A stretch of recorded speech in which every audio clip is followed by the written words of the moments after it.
Hi, Nalise. Thanks so much for joining us this morning. Before we jump into our questions, could you just give a little bit of background about yourself and your expertise in this area? Perfect. Thanks so much, Phil, and thank you so much for having me again. So I work as a sustainability freelancer, and I'm based in Cape Town. I primarily work with clients across Europe, but also wider across the globe. I've been working in sustainability for over 8 years now, and focus primarily on the environmental side of things, but I also have experience on the S and the G in sustainability or in ESG. And I primarily have worked within companies and with companies that have operations focused on health, well-being, but also wider sustainability objectives and goals. So trying to understand how we can find a balance between increasing profits, growing a business, but at the same time making sure everyone remains safe, healthy, and that the environment is positively impacted as much as possible. Okay, so today we're going to talk about building a sustainable supply chain and really looking at best practice from a health and safety and procurement point of view. Yeah. So I'd like to start, if possible, with a few sort of general questions to set the scene for anyone watching. So first of all, in terms of sustainability and supply chain management, why is it that sustainability has become such an important factor? Yeah, such a good question. I would say, sustainability is becoming an increasingly important factor all across the globe. And that is because we're really seeing this urgent need to address critical challenges, whether that be climate change, whether it be biodiversity loss, whether it be resource depletion, or even on the social side, social inequality. And we know that all of these different challenges tend to have very profound implications, whether it be on our environment or on communities or on economies. At the same time, I think businesses are facing, an increasing amount of pressure, whether it be again from consumers or investors, or in certain cases, even governments, to operate more responsibly. And that might mean minimizing their environmental impact or their social impact. So what I do tend to tell clients is, sustainability is important because when you incorporate it into your organization, doesn't matter how big or small you are, you're really going to be building resilience. You're going to be mitigating risks and hopefully seizing a lot of opportunities for innovation and cost savings. And all of that is good for business and makes business sense. So it's important not only sort of from a values or an ethics perspective, but also from a business and money making perspective. Thank you. And that really does capture the bigger picture, I suppose, that both ends of the spectrum when it comes to considering sustainability. One of the things that's almost an ever present in any discussion around sustainability these days are the United Nations Sustainable Development Goals, the SDGs. Uh, Mhm. and I'm guessing that they have significant influence in supply chain practices too. Could you explain a little bit more about that? Yeah, a really good example. So yeah, the UN SDGs, as you mentioned, this is a global framework that I think a lot of people are familiar with, and it's often used, as a central point for tackling lots of pressing challenges, whether that be poverty, inequality, climate change, environmental degradation, a lot of the things we spoke about a second ago, and I guess specifically focus on supply chain practices. What it does is it helps a lot of organizations to think about all the different sustainability initiatives that they want to potentially focus on, to prioritize those a little bit more by thinking about how they can align with wider standards and expectations. For example, what's being done at a country level, or what is really particular to the sector or the industry that they're operating in. And maybe just giving an example or two, because I think that can really help to draw that distinction. So if we think about SDG number 12, this is really focused on responsible consumption and production, and it aims to encourage a lot of companies to adopt practices, whether it be reducing waste or ensuring ethical or sustainable sourcing. And then you have SDG 13, which again is linked but distinctly different because it's more focused on broader climate action. So, how are businesses trying to reduce their greenhouse gas emissions, for example, and how can they concentrate that within their supply chain? So, yeah, I definitely think the SDGs are a good one to kind of anchor a lot of initiatives in. Moving into really understanding the benefits of sustainable supply chains. It might be helpful if we could start by defining them. So, how would you define a sustainable supply chain, and what does it look like in practice? Yeah, good question. I guess I would say that a sustainable supply chain is one which is promoting social equity. It's generating economic value in a responsible way, but it's also at the same time trying to minimize its footprint. So really looking at sort of all three elements there. Mm. And I think some of the key points to maybe make is that if we think about what it means to minimize your environmental footprint, this is all about making sure that you're using environmentally friendly materials. And let's say in the case of procurement, this could be things like recycled materials. It could be considering the whole product life cycle and trying to reduce waste from the outset, or looking at renewable resources. Mhm. And when we think about it from, let's say, maybe a labor perspective, this is again about trying to promote ethical practices. So in many countries, this looks like fair wages, it looks like safe working conditions. And I think also very important is really that respect for workers' rights across all of your suppliers, because often suppliers are very varied and rights might look different. So it's important to try and understand what those are and make those distinctions. And I think it's also about making sure that you are transparent, you know. If businesses are trying to disclose their sustainability performance and particularly that of their supply chain, they need to do that transparently, because if they don't, then they can't really build trust and they can't really have what, as you said, a sustainable supply chain really is. Yeah, and just could you? I mean, you've gone into some detail there, but could you elaborate a little further on that? So, what might be the key elements of, in addition to what you've already mentioned, of a sustainable supply chain? I'm thinking here of biodiversity or deforestation, for example. Yeah, that's such a good point. Yeah, so biodiversity definitely is crucial to maintaining healthy ecosystems. So making sure we're preserving some of these amazing environments that we have all over the road and all over the world. And supply chain activities, whether it be deforestation or whether it be overexploitation of resources, can really disrupt habitats. And I've seen that sort of first on, and it's quite striking. And when we start to think about things like species extinction, I think it really puts things into perspective. Mhm. And I would say alongside that, often linked to biodiversity is also water stewardship. Water is very, very important, because when we think about water scarcity and we think about pollution, this can have such severe consequences, of course, for businesses and industries, but also for communities. And in particular, when we're thinking about water-stressed regions, I come from one of those, so it becomes really prominent and top of mind. So one thing I would say is when it comes to biodiversity, when it comes to deforestation, when it comes to a sustainable supply chain and all the different elements, everything is very much interconnected. So we Mhm. can't just focus on certain elements. Some might be more material than others, but we have to really address them holistically to say that we have a sustainable supply chain. You mentioned transparency being important, but I guess collaboration is equally important. So, why is it so important across the supply chain? Yeah, I think that's a good question. I think, to be honest, no single organization can address all of these complex environmental and social challenges alone.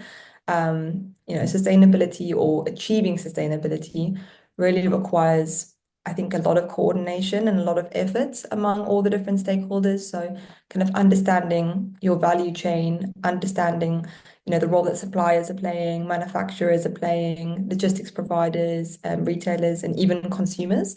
Um, Everyone plays a different part, and by collaborating, what you're really doing is you're streamlining your road to success in achieving sustainability, because you're facilitating a lot of sharing of resources or knowledge. And often these are the types of barriers that need to be overcome before you can say that you have truly sustainable practices. Mhm. And what I would say is that many businesses work with suppliers to co-develop, let's say, sustainable technology or sustainable materials. And by creating or fostering some of these really strong partnerships where you're both figuring things out together, and there's a lot of effort being put in to achieve the same objective, I think companies in their supply chain feel very aligned. And in the end, what it does is typically it tends to amplify the positive impact that you're going to have. So you tend to reach your goals, and your supply chain tends to reach their goals much more effectively, and also much more efficiently. So I can only see it being a good thing. In terms of best practice, and we're thinking about resource conservation here. What are some of the best practices for resource conservation in the supply chain? Yeah, that's a good point. I would say, especially based on what I've seen firsthand, the first thing to note, and probably one of the key practices, is really adopting the principles of a circular economy. So, really starting to think about where we have products, how have they been designed for reuse, to be recycled, or potentially even refurbished. So, really thinking about the life cycle of a product from the outset, and throughout its whole useful life. And then again, thinking about the end of life, where it needs to be treated, how can you really minimize the waste associated with that product? And I think another, key area or approach that companies should consider is looking at energy efficiency. So whether it comes to renewable energy sourcing, or whether it comes to looking at transportation routes and how they could optimize that, or even within their production processes, looking at implementing different energy saving technologies. All of these ways are really going to help a company to think more carefully about how it can conserve resources. Mhm. And I know that we spoke about, waste and water already, but it is really, really important to not only think about the product itself, but to also think about, for example, the packaging that it comes in, thinking about some of the materials themselves that you're using. Is it, for example, a plastic? And if it is, does it have any form of recycled content, or is it bio-based at all?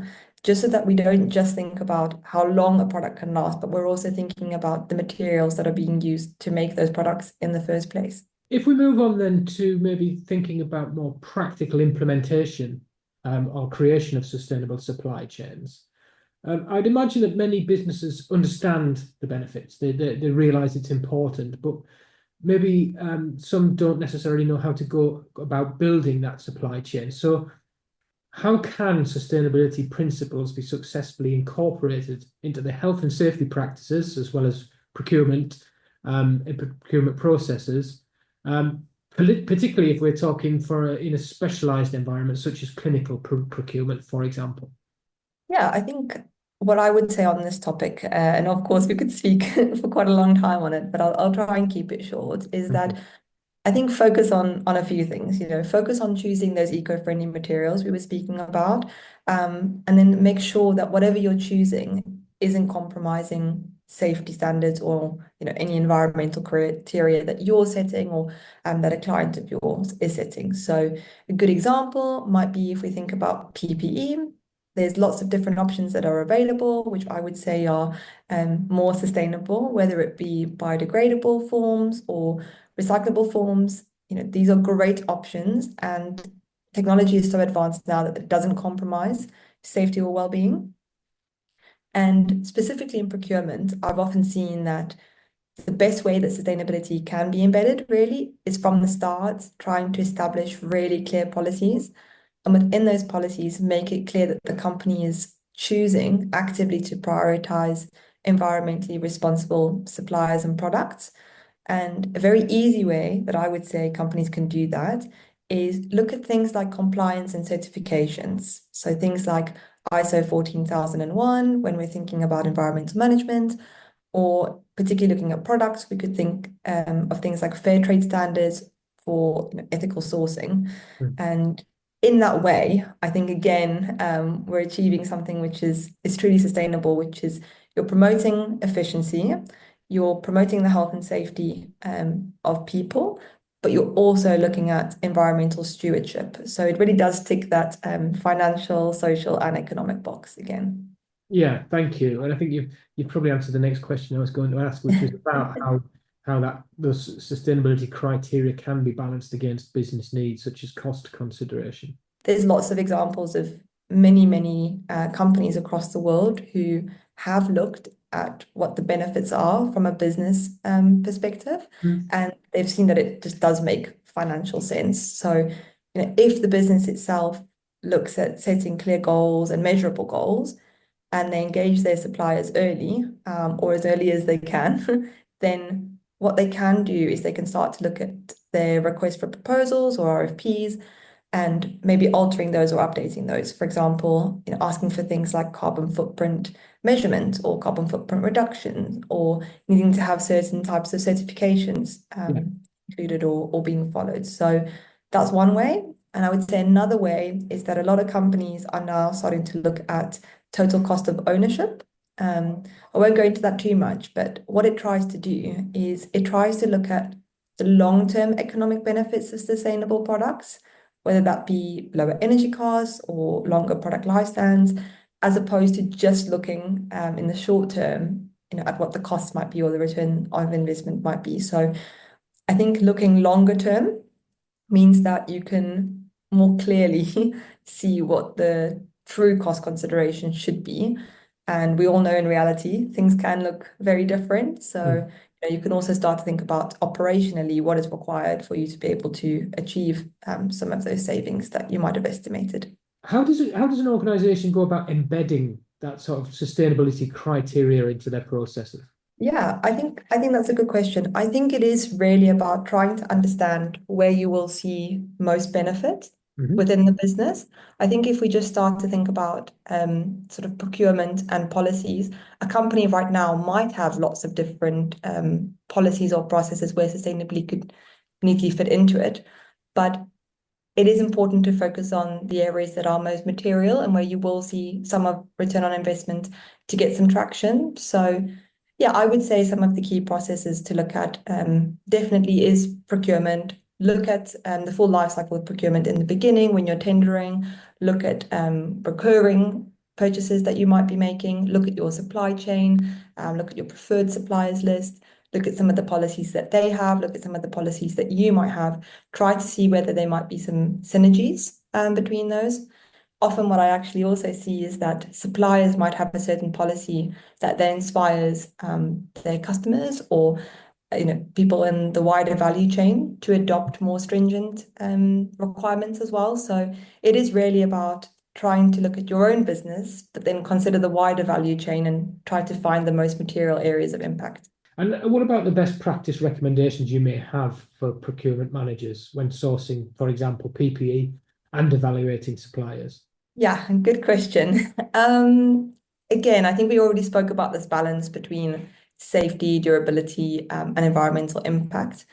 But one thing I would say is look for easy wins. So if you can see environmental friendly materials, whether that be biodegradable plastics or whether it be a material that's been certified by a standard that I think many people know is FSC, so from the Forest Stewardship Council, that's an easy way of recognizing an environmentally friendly material. That's definitely going to be a more sustainable option Mm. in the long run. But then also make sure that you are looking beyond just those easy wins. So when you speak to suppliers and they are, let's say, working with environmental certifications like ISO 14001 or other ones, make sure that you really dig into their actual processes. For example, what are they doing to lower their impact? What are they doing to minimize waste? What are they doing later down their own supply chains to make sure that some of these efficiencies are being gained? And I think it's about being transparent. These can be really difficult conversations to have, and often suppliers can be hesitant to open up for fear of losing a contract or for fear of not being chosen in the future. So, transparency is important, but also reassuring them, having that regular communication, making sure that you're continuing to line on the different objectives that you have, and really seeing it as a collaborative effort, I think is one of the best ways that you can not only source a product like PPE, but you can actually evaluate suppliers that you want to have longer term relationships with. For those organizations that are looking to meet sustainability goals when sourcing, for example, PPE, how Mhm. can they ensure that they're meeting those sustainability objectives without compromising on safety? Yeah, that's a good question. Well, we never want to compromise on safety. So I do think whatever PPE materials that you are looking at, it is important that they are tested and that you are provided with assurance that they do meet or even exceed, I guess, in some cases, the required performance standards. From my memory, when it comes to PPE, these are things like resistance to heat or it might be chemicals or physical impacts. as well. So definitely that is something that should still remain top of mind, no matter what the PPE supplier is offering in terms of environmentally friendly or non-environmentally friendly options. But what you can then do is you can then say, okay, now that we've met that baseline, what additional benefits can we see? So, what products do you currently have? Is there anything that we could co-develop together? I know a lot of companies, including the ones that I've worked with or for, have piloted programs. So that's where we've tested PPE that is claimed to be sustainable in real world conditions before we've then rolled them out on a larger scale. So we've thought about things like practicality when it comes to recycling. Can we actually recycle them? How is that recycling collected? Who's taking it away? Is it working as effectively as possible? Are we seeing any differences between a sustainable and a non-sustainable version? And often you don't. But where there are issues, I think that's when you come back and you try to collaborate again with that supplier and kind of share that feedback, because over time, that's how product designs will improve, is Mm. by giving that feedback and by testing it in the real world. As with lots of subjects in this area, there are further sort of benefits and advantages for sustainable supply chain management. And I'm thinking here particularly about diversity, inclusion, and employee well-being. How can sustainable supply chain management encourage those diversity, inclusion, and employee well-being? And what are the challenges that may be faced when trying to incorporate them? Yeah, really good question. And this is one that I really feel I can speak to, having actually seen the benefits and the challenges in person, in quite large organizations, oftentimes. So what I would say, if we start with some of the benefits, perhaps, is that you can really promote diversity, inclusion, employee well-being, all of these sorts of wonderful things just by implementing policies. And no one believes me, but if those policies are set up correctly, they're prioritizing things like fair treatment, equitable opportunities, and very importantly, also support for underrepresented groups. What you can actually see is diversity, and a very diverse representation across the supply chain. And that often brings massive benefits that can't necessarily always be easily quantified, but they are there. One way that I really saw that was we started to partner with and work with a lot of minority-owned or women-owned businesses. And they had a very different approach. They had very different products. They had very different perspectives. It brought a whole new way of looking at certain problems or challenges that we were experiencing, both when it came to procurement, but also when it came to operational issues that we had. So it really can bring less tangible benefits or benefits that are harder to measure, but are definitely there. And I think over the longer term, they kind of stand out a lot more. And another thing that I've seen is that a lot of companies also enforce very strict labor standards. And they're doing that ultimately to protect workers' rights. So, providing fair wages, making sure everyone's working in a safe working environment at the end of the day, making sure everyone's trained up, everyone has opportunities to professional developments, for example, so that they can also advance their careers and bring benefits then upstream and downstream. Mhm. One thing I would say that I would say is a challenge is it can often be really difficult, of course, depending on the company and depending on lots of factors, to have open communication and to foster a culture of respect, because everyone, again, comes from a different background, everyone has a different perspective, everyone has their own view on what diversity and inclusion and well-being should look like. So one thing that I do try to do is understand, each of the key stakeholders, what might their perspective be, what might be most material to them, what might impact them the Mhm. most. How can I communicate some of the benefits? How can we be transparent and open about some of the challenges? But also, how can we think about some of the real benefits that might come out of that? If we can link a change that's coming in to a very likely increase in this person's job satisfaction or their productivity or their efficiency, they're much more likely to be bought in, as opposed to us talking about holistic benefits that a company can experience. So try and link it to a very personal problem that someone's experiencing or is trying to solve. And in that way, you get a lot more buy-in within the procurement team, but also outside of the procurement team. Thank you. It's really interesting. And Mm. it's really, yeah, I guess it's really reassuring to hear that there is so much opportunity for people to benefit from these things and incorporate Yeah, best practices into their business. Um, yeah. on a related note, and through your own experience, your extensive experience, could you talk to me a bit about the positive correlation between sustainability initiatives and actual employee satisfaction and motivation? Yeah, definitely. Again, I can speak to what I've seen, but I can also speak to the data, which is Yeah. quite nice. So what I have seen is that a lot of employees, whether it be younger generations or older generations, they do tend to have values that link to environmental responsibility. Someone might care about plastic, someone else might care about energy, someone else might care about climate change. And it is important to understand what some of those employee specific values might be, because then what you can start to do is you can start to align various values that they have that are not just environmentally focused. So, for example, everyone I'm sure that's working on site or is wearing PPE wants to feel safe and wants to feel protected. And if you can show them that there is a way for them to be safe and protected while also having a minimal impact on the environment, a lot of people respond very positively to that. So, in my experience, when we've tried this before, we've had PPE that was made from, recycled materials or renewable materials.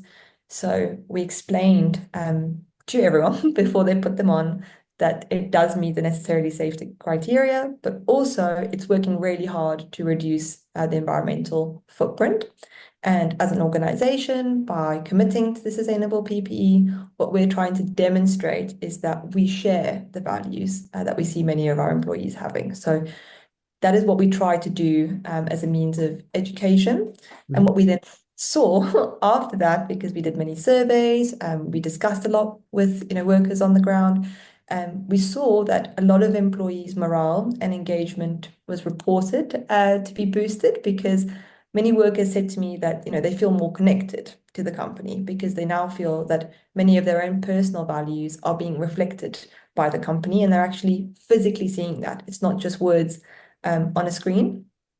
And interestingly enough, what I've also seen is that sometimes sustainable PPE, because it's newer and they have to think outside of the box, they have to innovate, they've often designed it with a lot of ergonomic considerations. Mhm. So it could even enhance things like comfort. For example, gloves was a great example of that. It can reduce fatigue. Shoes, I saw, was a good example of that. Mm. And it can improve overall job satisfaction. If people are walking around in something that they feel very proud of or Mhm. proud in, then they do tend to report that they're more satisfied, more motivated, more productive. So I have seen definite benefits of sustainable PPE in practice, not only from an environmental perspective, but also more from the people-centric side of things.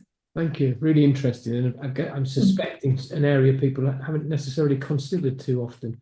And in this final section, I'd just like to give viewers practical advice to help them transition to more sustainable PPE procurement practices. So, starting off, what steps should procurement managers take when making this transition? It can be hard to know where to start, but luckily it's not too different than many other sustainable practices. So I would always start by doing a baseline assessment. So try to understand across your current supply chain, where might there be areas for improvement? So what's performing well? What are the areas for improvement? What are some of the gaps that you could focus on? And in particular, what I would say is don't just focus on the environmental things. Environmental and social impacts are both equally important. And you could look at it at two levels. So you could look at it at the organization level, so at the supplier level, but you could also look at it at the product or the material level. So going a little bit more granular. And that will help you to find those distinctions, but also potential crossover and overlap between some of the synergies that you might want to explore. And then what you can do is once you know what those gaps are and you have an idea of the ones that you want to focus on, I would definitely say look at your business strategy, look at your customers, look at see what they're asking for, and then try and set really clear, tangible sustainability goals. Mhm. that are aligning with your business's broader objectives. There's no point if they're very disconnected because no one's going to work towards them. But if they're aligned and there's a timeline around it, everyone's a lot more engaged and everyone understands, when they need to do what. So it really helps with that engagement piece when it comes to suppliers. So once you've sort of had these conversations internally, you can then engage your suppliers, you can assess their readiness. Some are going to be more ready than others, and you should be expecting that. And then it's all about, again, that education piece. So make sure that you've trained your own team, but then make sure that you've also trained your supply chain so that they understand what it is that you're talking about, maybe some of the sustainability principles that a lot of these goals or objectives are centered around, and make sure that they understand the key KPIs that they're going to have to report progress against and that you're going to be monitoring. Because that way, everyone understands what success looks like and everyone's going to be able to understand when something's going wrong or there's a barrier in place, what that barrier really is and what's the root of the problem, and whether you need to maybe adjust a KPI or maybe you need to collaborate a bit closer together to be able to reach it. And one thing I would also say, always communication. Communication and collaboration. Make sure that everyone is on board for a really smooth and effective transition, because it will be a transition. It won't happen overnight. It could take months, weeks, years. And it is important to plan for that. There will be times when things are quite tense. People are going to have varying priorities and varying timelines. So just aligning on those and making sure that everyone is bought in and everyone is working towards the same plan. Thank you, Nalise. That was a really easily digestible but very thorough, as ever, guide for people who may want to start making that transition. So thank you, and thank you so much for your time today. As ever, again, it's been really insightful, really interesting, and wonderful to speak to someone who has actual practical on-the-ground experience of the implementation and benefits of these things. Oh, thank you so much, Phil. Thank you for your time. It was lovely to speak. Pleasure. Thank you.